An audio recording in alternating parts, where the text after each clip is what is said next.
ನಾನು ಸಾಯೋದಿಲ್ಲ, ನಿಮ್ಮ ಅಂತ್ಯ ನೋಡ್ತೀನಿ. ಪಶ್ಚಿಮ ಬಂಗಾಳ ರಾಜಕೀಯದಲ್ಲಿ ಭಾರೀ ಸಂಚಲನ ಸೃಷ್ಟಿಸುವ ಬೆಳವಣಿಗೆಗಳು ನಡೀತಾ ಇದೆ. ತೃಣಮೂಲ ಕಾಂಗ್ರೆಸ್ನಲ್ಲಿ ಆಂತರಿಕ ಬಂಡಾಯ ತೀವ್ರ ಆಗ್ತಾ ಇರುವ ನಡುವೆಯೇ ಮುಖ್ಯಮಂತ್ರಿ ಮಮತಾ ಬ್ಯಾನರ್ಜಿ ಬಿಜೆಪಿ ವಿರುದ್ಧ ತೀವ್ರ ವಾಗ್ದಾಳಿಯನ್ನು ನಡೆಸಿದ್ದಾರೆ.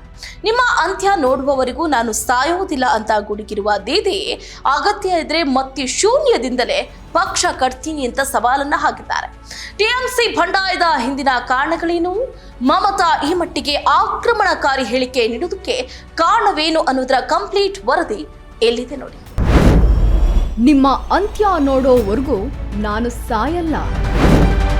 ಬಿಜೆಪಿ ವಿರುದ್ಧ ಯುದ್ಧ ಘೋಷಿಸಿದ ದೀದಿ.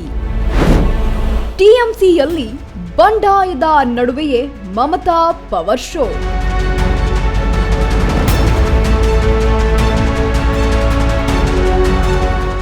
ವೀಕ್ಷಕರೇ, ಒಂದೆಡೆ ಪಕ್ಷದೊಳಗೆ ಅಸಮಾಧಾನದ ಹೊಗೆ, ಮತ್ತೊಂದೆಡೆ ಬಿಜೆಪಿಯ ರಾಜಕೀಯ ಒತ್ತಡ. ಈ ಎರಡೂ ಸವಾಲುಗಳ ನಡುವೆ ಮಮತಾ ಬ್ಯಾನರ್ಜಿ ತಮ್ಮ ಅತ್ಯಂತ ಆಕ್ರಮಣಕಾರಿ ರಾಜಕೀಯ ಭಾಷಣವನ್ನ ಮಾಡಿದ್ದಾರೆ. ಅವರೆಲ್ಲ ನನಗೆ ಹೃದಯಾಘಾತವಾಗಲಿ ಎಂದು ಬಯಸಿದ್ರು, ಆದ್ರೆ ನಿಮ್ಮ ಅಂತ್ಯ ನೋಡೋವರೆಗೂ ಸಹ ನಾನು ಬದುಕಿರ್ತೇನೆ ಎಂಬ ಮಾತಿನ ಮೂಲಕ ಬಿಜೆಪಿ ವಿರುದ್ಧ ನೇರ ಯುದ್ಧದ ಘೋಷಣೆಯನ್ನ ಮಾಡಿದ್ದಾರೆ. ಇನ್ನು ಈ ಹೇಳಿಕೆ ಕೇವಲ ಭಾವನಾತ್ಮಕವಾದಂತಹ ಮಾತಲ್ಲ, ಇದು ಬಾಂಗ್ಲಾ ರಾಜಕೀಯದ ಮುಂದಿನ ಹಂತದ ಹೋರಾಟದ ಘೋಷಣೆ. ಟಿಎಂಸಿಯ ಹಲವು ಹಿರಿಯ ನಾಯಕರು ಪಕ್ಷದ ವಿರುದ್ಧವೇ ಧ್ವನಿಯನ್ನ ಎತ್ತಿದ್ದಾರೆ. ಕೆಲವರು ಪಕ್ಷ ತೊರೆದು ಹೊರ ಬಂದಿದ್ದಾರೆ. ಇದೇ ವೇಳೆ ಪಕ್ಷದಲ್ಲಿ ಅಭಿಷೇಕ್ ಬ್ಯಾನರ್ಜಿ ಪಾತ್ರದ ವಿರುದ್ಧವೂ ಸಹ ಅಸಮಾಧಾನ ಇದೀಗ ವ್ಯಕ್ತವಾಗ್ತಾ ಇದೆ. ಇನ್ನು ಬಿಜೆಪಿ ಕೇಂದ್ರ ತನಿಖಾ ಸಂಸ್ಥೆಗಳನ್ನ ದುರುಪಯೋಗ ಪಡಿಸಿಕೊಳ್ತಾ ಇದೆ ಎಂದು ಆರೋಪಿಸಿರುವಂತಹ ಮಮತಾ, ರಾಜಕೀಯವಾಗಿ ದುರ್ಬಲಗೊಳಿಸಲು ಟಿಎಂಸಿಯನ್ನ ಒಡೆಯುವ ಪ್ರಯತ್ನ ನಡೀತಾ ಇದೆ ಎಂದು ಬಿಜೆಪಿ ವಿರುದ್ಧ ಇದೀಗ ಕೆಂಡ ಕಾರಿದ್ದಾರೆ. ಹೀಗೆ ಹಲವು ವಿಚಾರಗಳನ್ನ ಮುಂದಿಟ್ಟು ಬಿಜೆಪಿ ವಿರುದ್ಧ ಗುಡುಗಿದ ದೀದಿ, ಸೆಟ್ಟಿಂಗ್ ಮಾಡಿಕೊಂಡವರು ಬಿಜೆಪಿಯ ವಾಷಿಂಗ್ ಮಷಿನ್ಗೆ ಹೋಗ್ತಾ ಇದ್ದಾರೆ ಎಂದು ಕುಟ್ಕಿದ್ದಾರೆ. আজকে কোনো পার্টিকে টার্গেট না করে আজকে আমাদের জোর করে হারানো হয়েছে। একদিন না একদিন তো সব প্রমাণ হবে, প্রমাণ হতে শুরু হয়েছে। এবং সমস্ত এজেন্সি, সেন্ট্রাল ফোর্স, আমি জানি না কোনোদিন না কোনোদিন তো এরা দিল্লি থেকে পাওয়ার থেকেও চলে যাবে। যেদিন দিল্লি থেকে পাওয়ার থেকে চলে যাবে সেদিন মনে রাখবেন ভয় ইন হয়ে যাবে। ಇನ್ನು ಟಿಎಂಸಿ ಅಲ್ಲಿನ ಬಂಡಾಯಕ್ಕೆ ಅಭಿಷೇಕ್ ಬ್ಯಾನರ್ಜಿ ಕಾರಣ ಎಂಬ ಆರೋಪ ಕೇಳಿ ಬಂದಂತಹ ಬೆನ್ನಲ್ಲೇ ಮಮತಾ ತಮ್ಮ ಸೋದರಳಿಯನ ಪರ ಬ್ಯಾಟಿಂಗ್ ಅನ್ನ ಮಾಡಿದ್ದಾರೆ. ಅಭಿಷೇಕ್ ನನ್ನ ಬಲಿಪಶು ಮಾಡಿದ್ದಾರೆ, ಆದ್ರೂ ಹುಲಿಯಂತೆ ಹೋರಾಡ್ತಾ ಇದ್ದಾರೆ. ಅವರ ಕುಟುಂಬಕ್ಕೂ ಸಹ ತನಿಖೆ ಎದುರಾಗಿದೆ, ಆದ್ರೂ ಸಹ ಅವರು ಹಿಂದೆ ಸರಿಯುವಂತಹ ಮಾತಿಲ್ಲ ಎಂದು ಶ್ಲಾಘಿಸಿದ್ದಾರೆ. প্রবীণদের এবং নবীনদের আমার অনেক অনেক শুভকামনা এবং শুভ নন্দন জানাচ্ছি, শুভেচ্ছা জানাচ্ছি। আশা করি সকলে ভালো আছেন, সুস্থ আছেন। আমি জানি এই 2 মাসে বাংলার যা চেহারা হয়েছে, বাংলার সংস্কৃতি, বাংলার সম্প্রীতি, মহিলাদের নিরাপত্তা, গুন্ডা দমন আইনের নামে এবং বিশেষ করে প্রতিবাদীদের, যারা যেখানে প্রতিবাদ করছেন তাদের উপরে অসংখ্য অত্যাচার, অনাচার, কথায় কথায় গ্রেপ্তার, ভয় দেখানো, এগুলো চলছে। এবং বিজেপির নিজস্ব সংগঠন নেই বলে তারা কিছু বেঈমানকে বেছে নিয়েছে, যারা কোনোদিনই বিজেপির বিরোধিতা করবে না, আর করলেও সেটা লোক দেখানো। এরা মানুষের কথা বলবে না, কর্মীদের কথা বলবে না, এটা আমরা বলবো। মনে রাখবেন, আমাদের সব কিছু কেড়ে নিলেও আমাদের হৃদয় জুড়ে মানুষ আর মানুষ, কর্মী আর কর্মী। আজও আমি হাওড়ার মিটিং করেছি, গতকালও বেহালার করেছি, পরশুদিনও গার্ডেন রিচ পোর্টে খিদিরপুরের করেছি, এরপর পরও আছে, তার আগেও করেছি। আমি এটা করে যাব। আমাদের কর্মীদের কোথাও মিটিং করার পারমিশন দেওয়া হচ্ছে না এলাকায়। যারা এলাকায় মিটিং করতে পারবেন না তাদের জন্য আমার অফিস উন্মুক্ত আছে। এখান থেকেই আমি তৃণমূল কংগ্রেস তৈরি করেছিলাম, এখান থেকেই সারা জীবন আমি 1984 সালে এমপি হওয়ার পর থেকে, এবং তার আগেও আমি যখন ছাত্র রাজনীতি করতাম আমি এখান থেকেই কার্যালয় চালাতাম। সেদিন যদি করতে পারি আজকেও করতে পারবো। আজকে কোনো পার্টিকে টার্গেট না করে আজকে আমাদের জোর করে হারানো হয়েছে। একদিন না একদিন তো সব প্রমাণ হবে, প্রমাণ হতে শুরু হয়েছে। এবং সমস্ত এজೆನ್ಸಿ, ಸೆಂಟ್ರಲ್ ಫೋರ್ಸ್, আমি জানি না।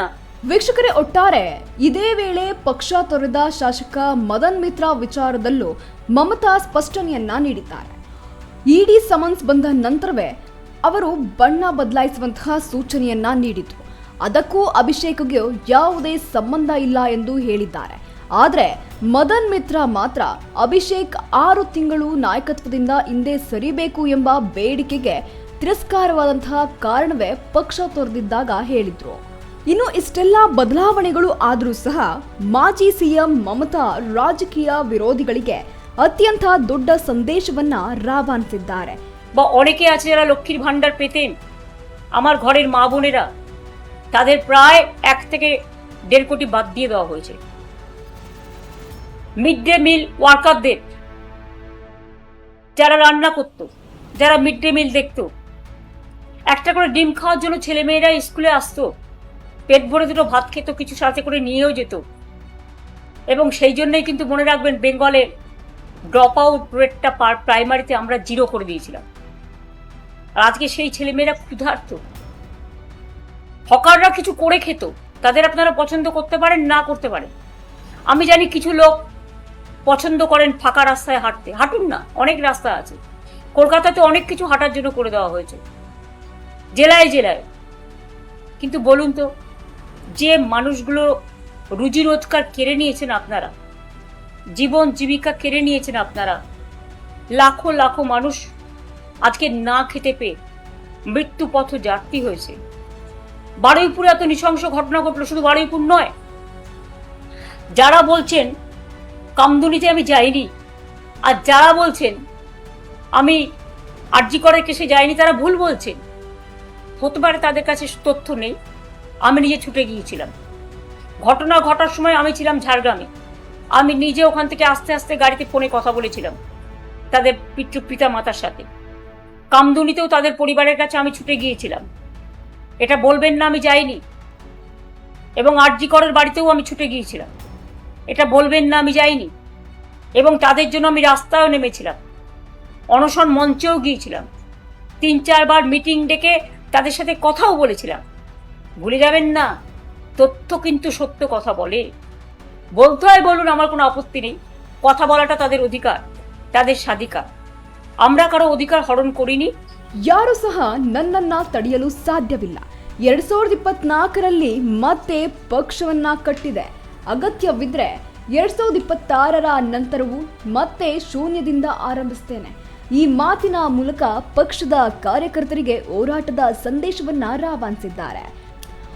ಇನ್ನು ಸಿಂಗರ್ಬು ಹೋರಾಟ, ನದಿಗ್ರಹಂ ಚಳುವಳಿ, ಕಮುದಿನಿ ಪ್ರಕರಣ, ಆರ್ಜಿಆರ್ ಆಸ್ಪತ್ರೆ ಪ್ರತಿಭಟನೆ, ಈ ಎಲ್ಲ ಹೋರಾಟಗಳನ್ನ ನೆನಪಿಸಿಕೊಂಡಂತಹ ಮಮತಾ ತಾವು ಎಂದಿಗೂ ಹೋರಾಟದಿಂದ ಹಿಂದೆ ಸರಿದಿಲ್ಲ ಎಂದು ಹೇಳಿದ್ದಾರೆ. ಇದರ ಜೊತೆಗೆ ಉಪವಾಸ ಸತ್ಯಾಗ್ರಹ ನಡೆಸ್ತಾ ಇರುವಂತಹ ಪರಿಸರ ಹೋರಾಟಗಾರ ಸೋನಂ ಜೊತೆ ದೂರವಾಣಿಯ ಮೂಲಕ ಮಾತನಾಡಿ ಬೆಂಬಲವನ್ನ ಸೂಚಿಸಿದ್ದಾರೆ.